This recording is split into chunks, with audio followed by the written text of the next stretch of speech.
Hello again. Now, the 2021 Matric Results will be published on media platforms after all. This follows, of course, the ruling by the North Gauteng High Court in Pretoria earlier this week.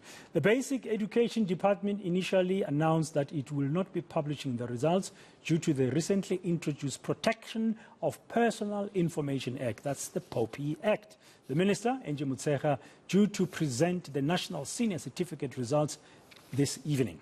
Well, to discuss this is Basil Manuel from the National Professional Teachers Organization of South Africa, or Naptosa for short, is joining us now. What are you expecting, Basil? Good afternoon. Good afternoon, Dan. Dan, given where we've been in 2021, given the difficulties our learners have been through in 2020, especially with the 50% learning time only in grade 11, we're not expecting great shakes. We're not expecting a massive increase. That would be troublesome, in fact. But we're neither expecting a huge drop. We think we'd have much of the same as we did in 2020, given how much effort has been put into saving this year. Remember, 2021 was very much a normal year. Whilst dates and things shifted, the number of school days remained the same. So we're not expecting great shakes. What we do know is that the number of learners that wrote this exam is the largest ever to write the National Senior Certificate. And that last point surely is good news. It shows the eagerness and the keenness for the nation to get educated. And there's also a bit of irony attached to that. Yes, I agree with you. But it also shows that the fear of dropouts, etc., may be a little overplayed, given how many children pitch to write.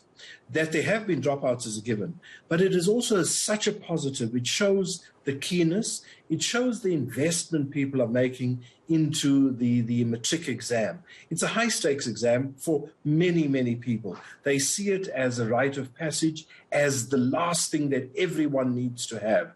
And that is why we've seen such a major increase in the numbers.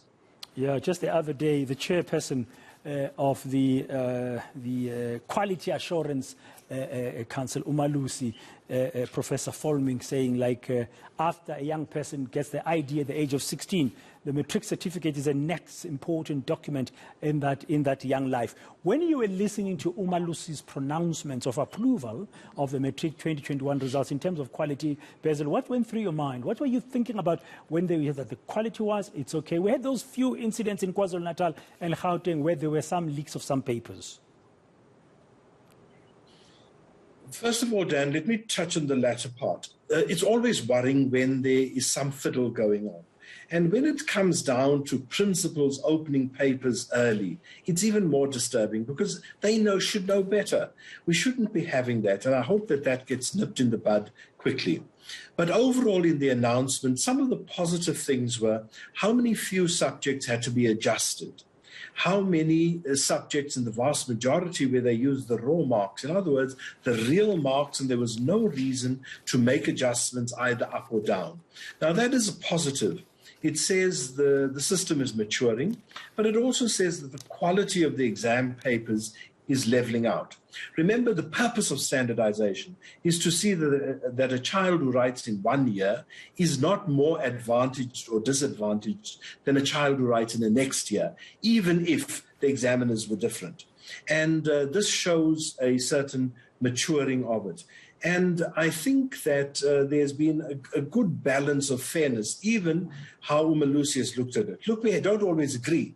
We always think that maybe certain considerations should be made, particularly during the COVID years. But as Naptosa, we are more than happy that it has been balanced. Okay, so finally and very briefly, Basil, what should one be looking to hear from the Minister of Basic Education, eNCA Motshekga, this afternoon? What would you like to hear? Dan, for me, it's the quantity matters because more children get through, but it is also the quality. And then I want us to take a special look at our technical type subjects, given where South Africa wants to go, where it needs to go in the 21st century. I'm keen to see how many more learners have entered into the technical subjects, how many more are passing, because that is certainly where the greatest pressure for the future lies. Thank you very much, Basil. Manuel there from Naptosa, just giving us some of his expectations and insights ahead of tonight's release of the National Senior Certificate Matric results.